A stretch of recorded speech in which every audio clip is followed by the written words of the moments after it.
So what we're going to do in this video is have a look at the different stages within meiosis cell division. Remember, we always want to try and make a link to what's happening in these different stages in terms of the function of meiosis cell division, which is ultimately to produce haploid cells, gametes in the context of humans, haploid gametes, but also those cells, those gametes produced, should show genetic variation to one another. We discussed previously, or I said previously, that the two main mechanisms that are occurring in meiosis cell division to ensure that those two features take place. Number one, we've got two cell divisions that are going to occur, and we can represent each of those cell divisions by using Roman numerals. So I for cell division 1 and II for cell division 2.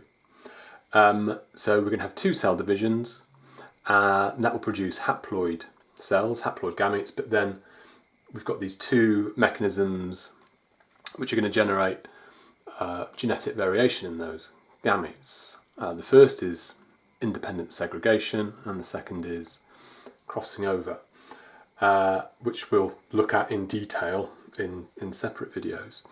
So I've emailed to you diagrams showing both cell divisions. So what I'd ask you to do is to cut up those diagrams. They've been labelled A, B, C, D, etc. They're not in the right order on purpose. So your first challenge is to arrange, both in meiosis 1 cell division and meiosis 2 cell divisions, the diagrams in the correct sequence, which hopefully you should be able to do using the notes that you've already made. So I'm simply going to run through the two cell divisions, comment on processes that are taking place either to the chromosomes or just within the cell itself in each of those stages, and as I said, where relevant, link to the function of meiosis. But I'm also going to try to talk about differences between meiosis and mitosis cell division, because typically those sorts of questions pop up in exams, and those are the harder ones, so that's important for you to recognise and to add to your notes as well. So if you start off then with the meiosis 1 diagrams, the initial diagram that I'm going to use is diagram C, and actually this isn't part of meiosis cell division. This is the cell when it's in the latter stages of interphase within the cell cycle. So remember, cell division occurs at the end of a cell's cycle. So I've put it here under meiosis 1. It's not, but I just wanted to have a diagram again just to remind us what a cell looks like effectively in late interphase. You can't see the DNA. The DNA exists as chromatin, and we've discussed before that chromatin is where the DNA molecules are very loosely wound around the histone proteins, so you can't see them at all. The nuclear envelope or membrane is intact, the nucleolus is intact. For all intents purposes, it looks like a normal cell. What we do know is taking place, even though we cannot see this occurring. I'm going to draw this process occurring at the top here. We can't see this occurring, but we know that each of the chromosomes is going through semi-conservative replication. I've tried to get similar colours to the ones used in the diagrams that you've got.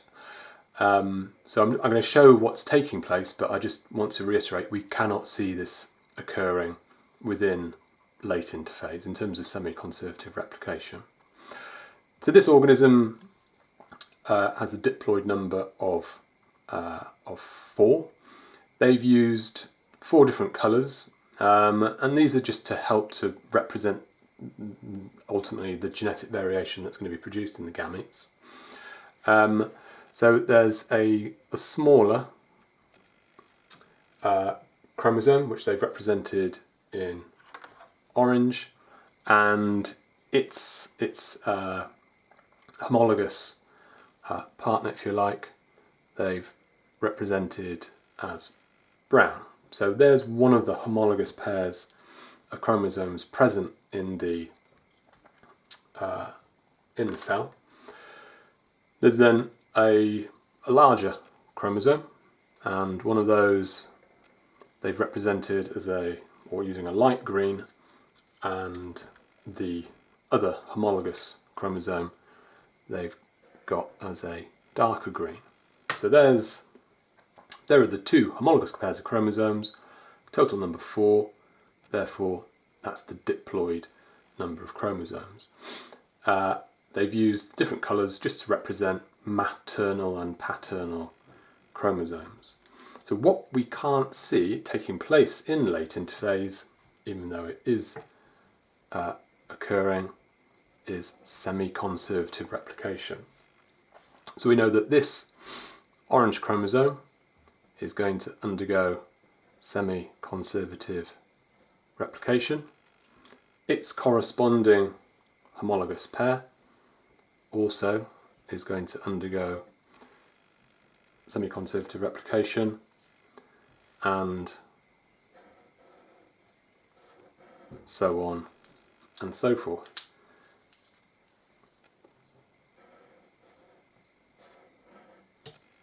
So remember, we refer to now this as a chromosome. It's made up from 2 sister chromatids joined by, I haven't drawn a centromere in the middle, but there's another chromosome, another one, and another one. So as soon as we move into prophase 1, remember, because there are 2 cell divisions and you're going to have those same stages, we have to be able to identify or distinguish between the 2 different cell division stages. So as we move into prophase 1, and that is diagram A from Meiosis 1, we can now see the chromosomes, and that's because the DNA molecules start to tightly wind around the histone proteins, and the DNA condenses, and we can now see the chromosomes. So there are some similarities between Meiosis 1, prophase 1, and mitosis prophase. We can see the individual chromosomes, the nuclear membrane starts to break down, the centrioles have moved to opposite poles, they are starting to produce the spindle fibres. But one of the differences between prophase 1 in meiosis and prophase in mitosis is as follows. We can see here that the homologous chromosomes are next to one another. They've physically moved next to one another.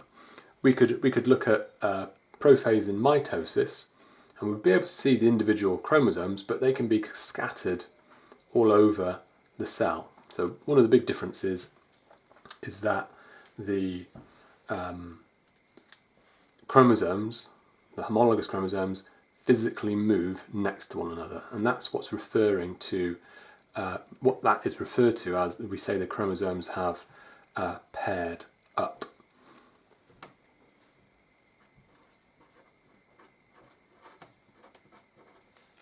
And paired up then means that the homologous chromosomes have moved next to one another.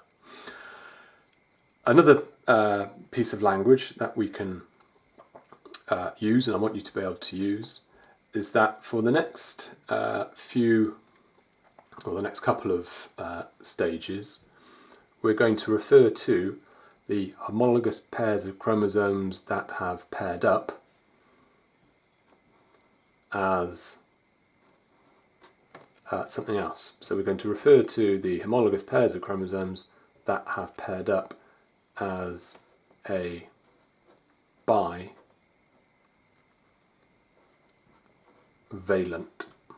So there's one bivalent, and there is a second bivalent. So bi meaning two, and it's just so that we don't have to keep on saying the homologous pairs of chromosomes that have paired up and moved next to one another. So we have these two bivalents. Significantly then, also in prophase 1 of meiosis, when the homologous pairs of chromosomes have paired up and have formed a bivalent, you can see that the inner chromatids, remember within each chromosome they are made up from two sister chromatids. So let's look at this bivalent on the left hand side here. Where they've paired up and formed bivalent, we can see that each of these inner chromatids are really close to next to one another.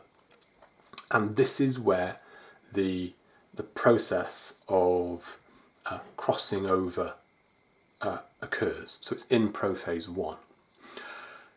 It's made up from two stages, and there are two bits of terminology.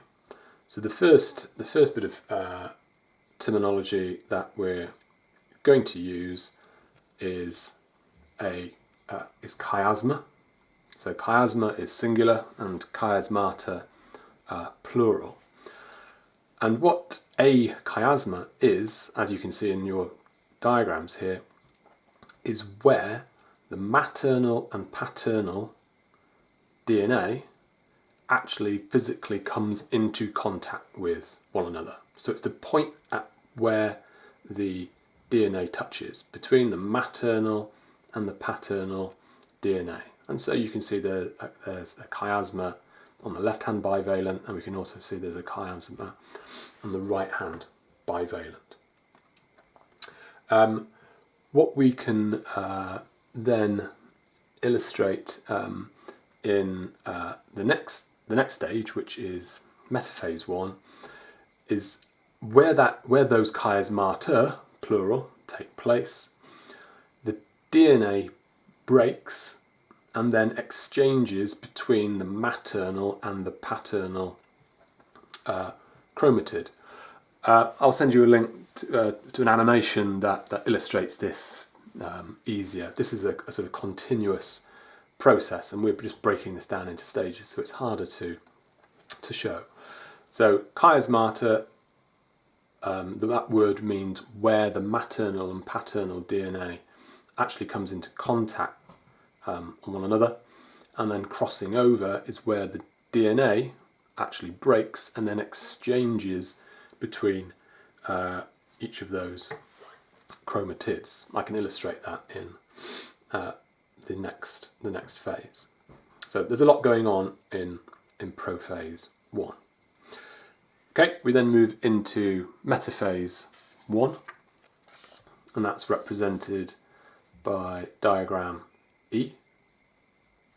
So we know that in metaphase, in mitosis, the chromosomes move to the equator, and one of the differences between metaphase and meiosis is that in metaphase in mitosis, each of those chromosomes align themselves along the length of the equator.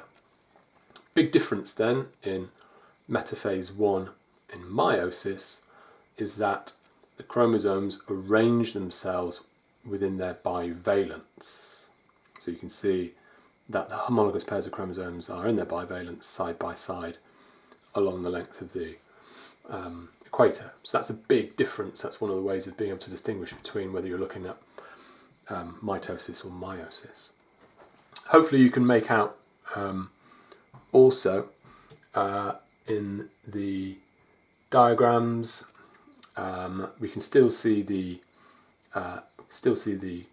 chiasma. We haven't yet shown crossing over. We'll be able to see that in the next diagram.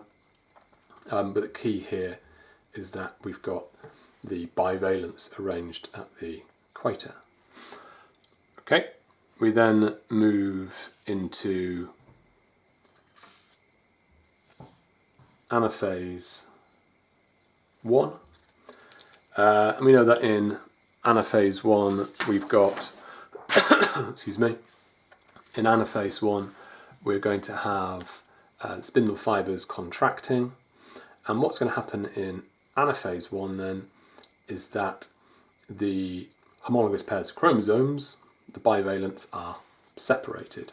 So we can start to see that the smaller of the two homologous pairs of chromosomes have been separated now, and the larger of the two homologous pairs of chromosomes, that bivalent, has been separated as well. Again, hopefully you can make out from your diagram, maybe not from what you can see on the video here, we can now see that crossing over has occurred. So on this orange chromosome, we can now see we've got a little bit of brown on there, and similarly on this brown chromosome we can see a little bit of orange. So crossing over has occurred. We can see the same things that happened on the lighter green and the darker green chromosomes. So crossing over is one of the ways in which genetic variation is going to be installed, if you like, in the gametes themselves. In terms of comparing to mitosis cell division, we know that in anaphase the centromere actually splits, and you'd get one of each different type of chromosome going to opposite poles, and that's not occurring here in anaphase 1. And so at the end of meiosis 1 we actually then have the first cell division. Similarities again between mitosis, we can see that the nuclear membrane starts to reform around the separated chromosomes. Cytokinesis starts to take place, and ultimately you will end up with two different cells. One of the other things, which I forgot to mention, one of the other things that is occurring then, if you remember, in order to try and generate genetic variation within gametes, is not only crossing over, which we've looked at taking place. The second mechanism is what's referred to as independent segregation. And so independent segregation takes place during metaphase 1. We'll look at the details of this in later videos, but here we've got independent segregation, sometimes called independent assortment, and what that's referring to is this. As the bivalents move and arrange themselves at the equator, the way in which they do that is by chance, and the way in which the bivalents do that in comparison to one another is they do it independently of one another. What do I mean? Well, in this case you can see that with the smaller homologous pair of chromosomes we have the orange chromosome on the top here and the brown one towards the bottom. We have the light green from the other bivalent on the top and the dark green on the bottom. And once cell division occurs, you can see how those chromosomes are going to separate and then end up ultimately within the gametes. In a different cell, in another cell, within the testes or within the ovaries of the same organism, these bivalents can arrange themselves in a different way. As I said before, we'll look at the detail of this in a separate video. But for example, in a different cell, yes, you could still have orange on top here, brown on the bottom, but in this different cell, you could have dark green of this chromosome on top and light green on bottom. And once you run through meiosis, this would give a very different combination of chromosomes ultimately in the gametes. Details of which later on. What's important in this overview is you understand when crossing over occurs and when independent segregation occurs. Okay, we have at the end of telophase 1, we have cytokinesis, and then we move straight away into meiosis 2. So if you get your diagrams from meiosis 2, we move straight into prophase 2. We can see the two cells. So similarly, what starts to happen once again is the nuclear membrane breaks down, the centrioles have moved to opposite poles, spindle fibres are produced. This is a slight technicality. The centrioles have moved 90 degrees to where they were before, and therefore the equator now is at 90 degrees to where it was previously. That's a small technicality, but that is correct. If we move into metaphase 2, we can now see that the chromosomes align themselves at the equator, which is at 90 degrees to previously. And in the previous video, when we looked at the summary of meiosis, I said that after the initial after the first cell division, we can't describe these cells as being diploid. And the reason is, again, it's a technicality, but it's a question that often pops up, and it's one of the ways of distinguishing between prophase 2 and prophase 1, and also mitosis, and metaphase 2 compared to metaphase 1 in meiosis and then mitosis, is that you do not have homologous pairs of chromosomes. Remember, diploid is where you have the total number of chromosomes which exist as homologous pairs. Well, these two are not homologous to one another. Look at their sizes. They are different sizes. So even though you've got the chromosomes here, we can't describe them. It's not a diploid cell because they are not homologous to one another. So we move from prophase 2 into metaphase 2. You can see now that the chromosomes align on top of one another. And as we move into anaphase 2, similarities here between mitosis, the centromeres split, the spindle fibres retract, pulling the chromosomes back to opposite poles. And then finally, once telophase 2 occurs and cytokinesis has occurred, we've now got the 4 daughter cells, gametes. Remember, the whole point of meiosis cell division is to produce, first of all, haploid cells, where we can see that they've got 2 chromosomes. The diploid number was 4, so that's been achieved. And through both crossing over and independent segregation, we have got 4 cells, 4 daughter cells, 4 gametes, which are all genetically different to one another.